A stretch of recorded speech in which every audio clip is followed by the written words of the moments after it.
Felagund himself often returned to visit men and many other elves out of the Westlands. Both Noldor and Sindar journeyed to Estolad, being eager to see the Edain, whose coming had long been foretold. Now Atani, the second people, was the name given to men in Valinor. The law that had told of their coming, but in the speech of Beleriand that had become Edain, and it was there used only of the three kindreds of the elf friends. In 310 of the First Age, the people of Beor were granted the fiefdom of Ladros in Dorthonion by Finrod Felagund. Finrod befriended the house of Beor, and persuaded Thingol, lord of Doriath. Thingol gave them the land in the realm of Amrod and Amras, two sons of Fëanor. This land would later be called Estolad, the encampment. Later, in 402 of the First Age, orcs attempted to break through the pass of Aglon. The people of Beor helped the sons of Fëanor fight off the invaders. Beor and his people later swore loyalty to Finrod Felagund.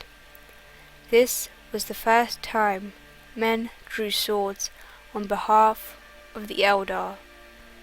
The grandson of Beor, Boromir, ruled the house all the way to the Dagor Bragollach. This happened in 455 of the First Age, when Dorthonion and Ladros were swept away by Morgoth. Boromir's grandson Bragollach was killed, leaving leadership to his brother Barahir. Hearing of his kin's strife in the north, Finrod Felagund set out from Nargothrond. He was ambushed by a large group of orcs. He would have been killed if not for Barahir and his men arriving and freeing the Elven king. Finrod was thankful for the deed. He gave Barahir a ring from Valinor, which would later be known as the Ring of Barahir, and he swore an oath to help Barahir and his kin whenever they were in despair. This would later play a part in the tale of Beren and Luthien. Barahir did what he could to ensure the house's survival, sending the women and children to safety under the leadership of his wife Emildir the Manheart. They travelled to the forest of Brethil, where some merged with the house of Haleth. Others, however, continued on to Dor Lomin. These included Rian and Morwen.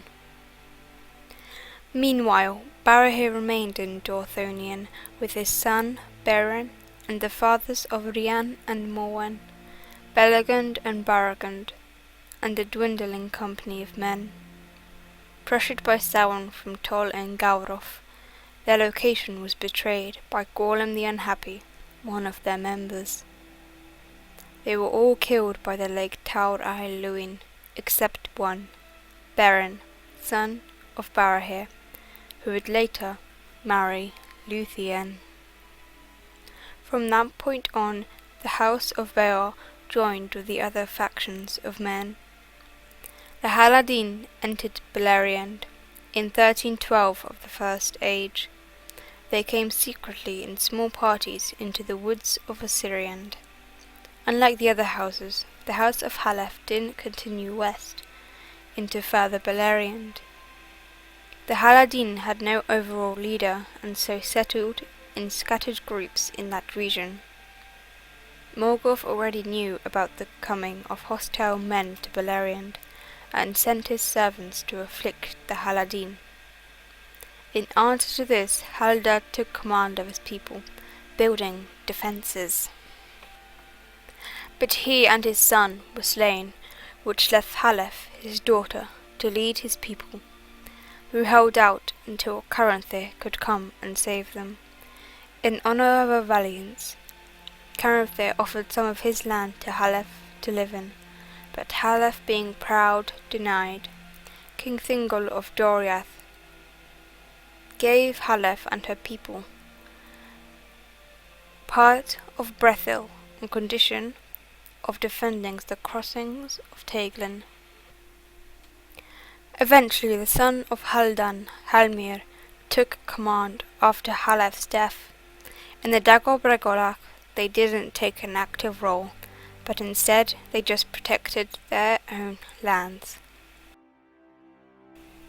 In 313 the folk of Marak entered Beleriand, being the last of the houses to do so. They were the largest of the houses. They became good friends and allies with the Noldoran house of Fingolfin, who reigned in Hithlum. The house of Marak was given Dor-Lomin by Fingolfin. Then it was named the House of Hador. As a gift, Fingon gave Hador the dragon helm of Dor-Lomin, which became an heirloom. The House of Hador fought side by side with the Noldor in their battles. Hador and his son Gundur died in the Dagor Bragollach. The lordship thus passed to Galdor.